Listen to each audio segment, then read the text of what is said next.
কিন্তু আমরা কামান্ধ, আমরা ভজনান্ধ, বিমুখ অন্ধত্বে পর্যবসিত হয়েছি। যে ধন লাভ করলে তাকে পাবো, আমরা সে ধনের প্রতি আগ্রহী নই, উদাসীনতায় ভুগছি। তাই প্রভু আমাদেরকে বললেন অন্ধ। গৌরসুন্দরে এসেছেন আমাদেরকে করুণা করে যে ধন দেবেন বলে। কেন এলেন?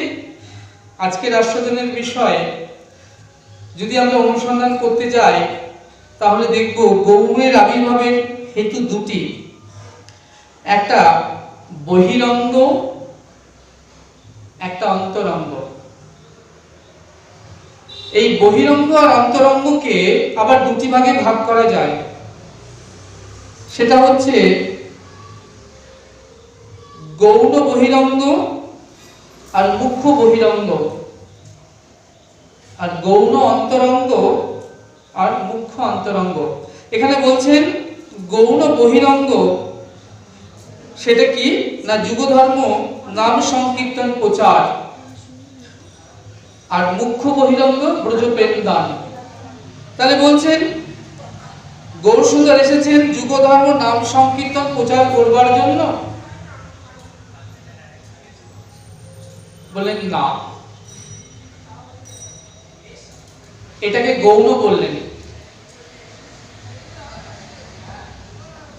বলছেন এর আগে যত যত অবতারগণ এসেছেন এই জগতে তারা এই কাজটি করে গিয়েছেন, তার জন্য গৌরসুন্দরকে এই জগতে আসবার কোনো প্রয়োজন নাই।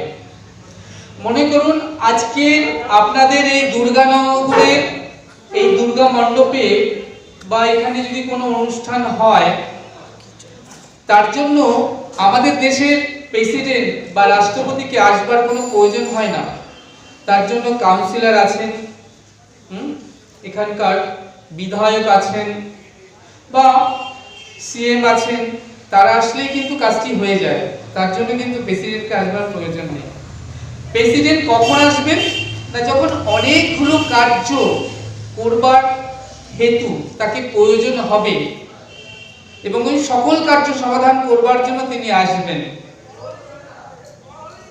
ঠিক তদ্রূপ গৌরসুন্দরের আগে যে সকল অবতারগণ এসেছেন তারা এসে যুগধর্ম নাম সংকীর্তন প্রচার করেছেন, প্রেম দান করেছেন, তার জন্য তাকে আসবার প্রয়োজন নেই। এটা তার অংশ কলা দ্বারা সম্ভব। রাম আদি অবতারে ক্রোধে নানা অস্ত্র ধরে কত অসুরের করেছি সংহার, এবে না ধরিব অস্ত্র প্রাণে না মারিব কাহারে, কৃষ্ণ প্রেম দিয়ে চিত্ত শুদ্ধি করিব সবার। বলে দেখো অস্ত্র দিয়ে দেহকে আঘাত করা যায় বটে, কিন্তু তার অন্তরের যে কৌলুষ চিত্তকে শুদ্ধ করা যায় না। মহাপ্রভু বললেন প্রেম দিয়ে ভাসাবো ভুবন। একমাত্র প্রেম দিয়ে অন্তরের শুদ্ধিকরণ করা সম্ভব, হিংসা রাগ দেশ ক্রোধ অস্ত্রের দ্বারা নয়। কারণ গৌর অবতার এমন একটা অবতার যে গৌরের কৃপা যার উপর পড়েছে, দৃষ্টি পড়েছে, পরামাত্রই তার হৃদয়ের সকল কৌলুষ নিমিষের মধ্যে দুর্বৃত হয়ে গিয়েছে, পুড়ে গেছে। মনে করুন পাহাড় সমান অপরাধ যদি তুলরাশি আপনি জড়ো করেন, একটা দেশলাই জ্বালিয়ে দিলে যখন সঙ্গে সঙ্গে ভস্মীভূত হয়ে যায়, তদ্রূপ। তো আজকে বলছেন এই যে যুগধর্ম নাম সংকীর্তন, এটাকে বললেন গৌণ বহিরঙ্গ, আর মুখ্য বহিরঙ্গ কি না ব্রজ প্রেম দান। বললেন এর আগে অবতারা প্রেম দান করেছেন এক বিশেষ প্রকারের প্রেম, কিন্তু গৌরহরি যে প্রেম দিতে এসেছেন এই প্রেমটা হলো ব্রজ প্রেম, যাকে বলা হয় অহৈতুক প্রেম বা রাগাত্মিকা প্রেম। এই যে অহৈতুকী প্রেম, এই প্রেম একমাত্র ভগবান ছাড়া আর কাউকে পক্ষে দেওয়া সম্ভব নয়। ভগবান একদিন তিনি মনে মনে চিন্তা করছেন যে জগতের জীব এত অস্থির কেন, এত চঞ্চল কেন? চিন্তা করলেন চঞ্চলময় জগতে বাস করে কেউ তো সুস্থির হতে পারে না। একটা জাতা দ্বারা যদি শস্যাদি পেষণ করা হয়, তোমরা গ্রামে দেখেছো আগের দিনে জাতা দিয়ে শস্য পেষণ করা হতো, একটা দণ্ড থাকতো ঘুরিয়ে ঘুরিয়ে, এবং ওই যে শস্য দেয়া হতো ডাল আদি নানান শস্য আদি, দেখতে চূর্ণ বিচ্ছিন্ন হয়ে যাচ্ছে, জাতাটা ঘূর্ণায়মান ঘুরছে, কিন্তু জাতার মধ্যদণ্ডে যে দণ্ড, সেখানে যে শস্যগুলো থাকে সেগুলো কিন্তু অবিকল থাকে, সেগুলো কিন্তু চূর্ণ বিচ্ছিন্ন হয় না। শাস্ত্রকার বলছেন যে কেউ যদি এই জগতের মধ্যে আছেন আমার গোবিন্দ, তার চরণকে আশ্রয় করে, তাহলে জগতে সকল দুঃখ কষ্ট থেকে সে নিবৃত্তি পেতে পারে। তাহলে এই যে গোবিন্দ চরণ আশ্রয় করব বললেই কিন্তু আশ্রয় করা যায় না। তা কি করতে হয় না, ভগবানকে লাভ করতে গেলে চাই একটি বস্তু, অপ্রার্থিত বস্তু, তার নাম হচ্ছে প্রেম। বিনা প্রেমে নাহি মেলে নন্দলালা। তো বলছেন যে নদীর স্রোতে যদি কোনো ব্যক্তি ভেসে যায়, প্রচন্ড স্রোতে,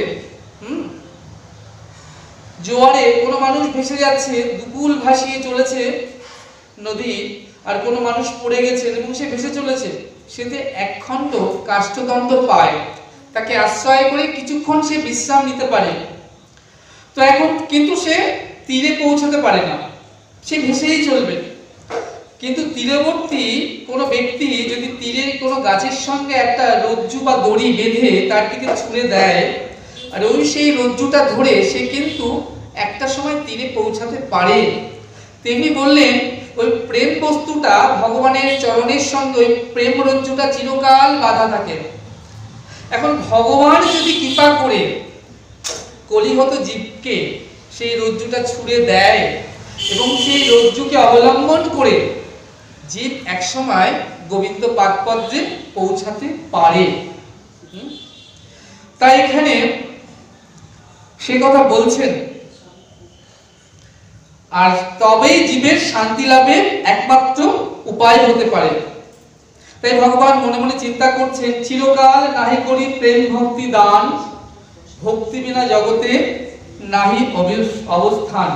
বললেন এই যে ভক্তি, ভক্তিকে দু প্রকার ভক্তি বলা হলো, একটা বিধি মার্গের ভক্তি, একটা রাগ মার্গের ভক্তি।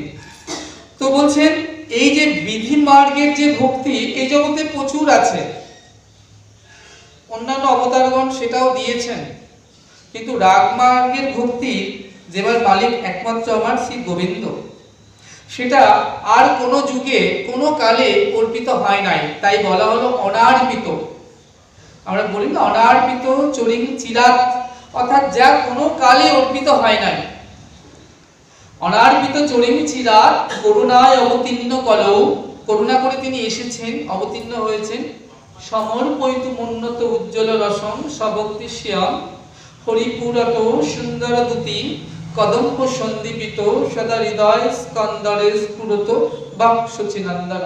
শচীনন্দন গৌরহরি তিনি এসেছেন করুণা করে, অনুগ্রহায় ভূতানাং মনুষ্য দেহমাশ্রিতম ভজতে তাদিশ ক্রিয়া যা সুত তৎপর ভবেত।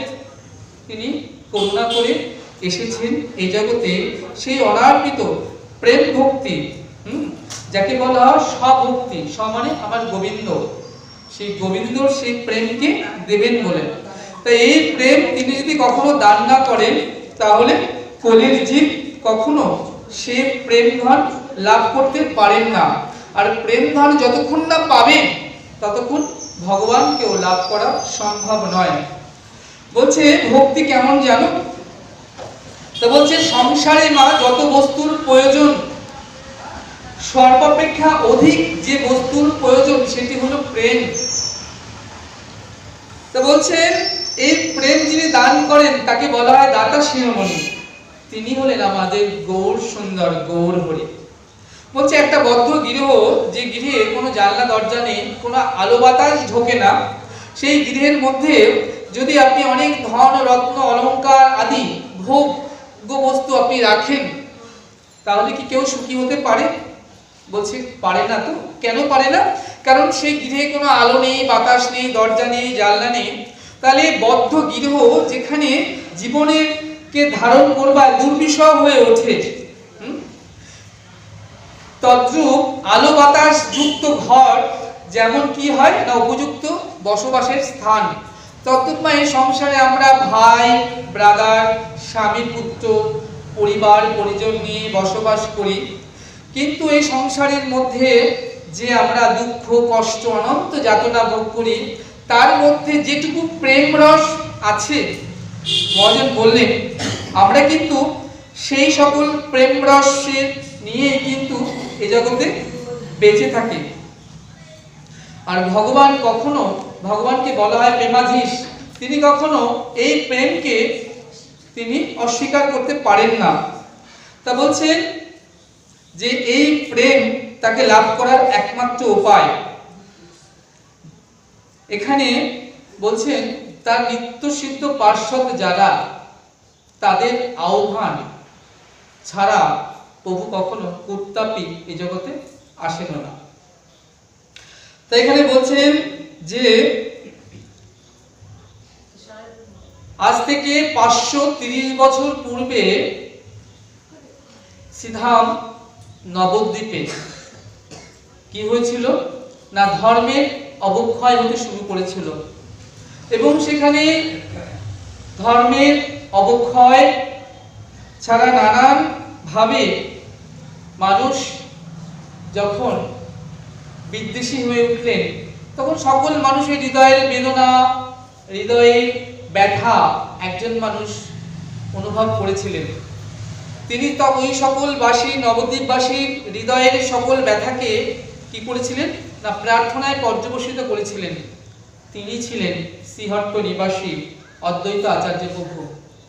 তার কাতর প্রার্থনায় ভগবান এই জগতে এলেন। অদ্বৈত আচার্য ঠাকুর হুঙ্কার দিয়ে বললেন যে করাইল কৃষ্ণকে সর্বজীবের জীবের নয়ন গোচর, তবেই মোর নাম অদ্বৈত কৃষ্ণের কিঙ্কর। তিনি একটা মহা প্রতিজ্ঞা করে বলে উঠলেন, আমি যদি সকল জীবকে ভগবানকে, এই যে আরাধ্য বস্তু, তাকে যদি দর্শন না করাতে পারি, তাহলে আমি কৃষ্ণের কেমন কিঙ্কর। এবং ভক্তের সে কথা রাখবার জন্য ভগবান আজকে আসছেন। বলছেন এই যে অদ্বৈত গোসাই, এনাকে বলা হলো গুরুতত্ত্ব, ইনি প্রেম মঞ্জুরি। নয়ন জলে কেঁদে কেঁদে বাবলা তলায় বসে চন্দনে তুলসী দিয়ে ডেকে ডেকে কাতর প্রার্থনা করে অদ্বৈত ঠাকুর আমাদের প্রাণের গৌরকে ডেকে এনেছিলেন। এই অদ্বৈতের পিতা কুবের মিশ্র আর মহাপ্রভুর পিতামহ উপেন্দ্র মিশ্র, এরা ছিল দুজনে অভিন্ন হৃদয়ের পরম বন্ধু। উপেন্দ্র মিশ্রের স্ত্রীর নাম হলো কলাবতী।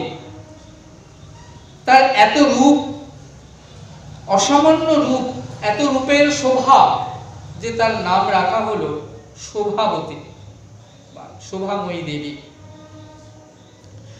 তাদের ঘর আলো করে এই উপেন্দ্র মিশ্রের 7টি পুত্র, তার মধ্যে তৃতীয় পুত্র হলেন জগন্নাথ মিশ্র।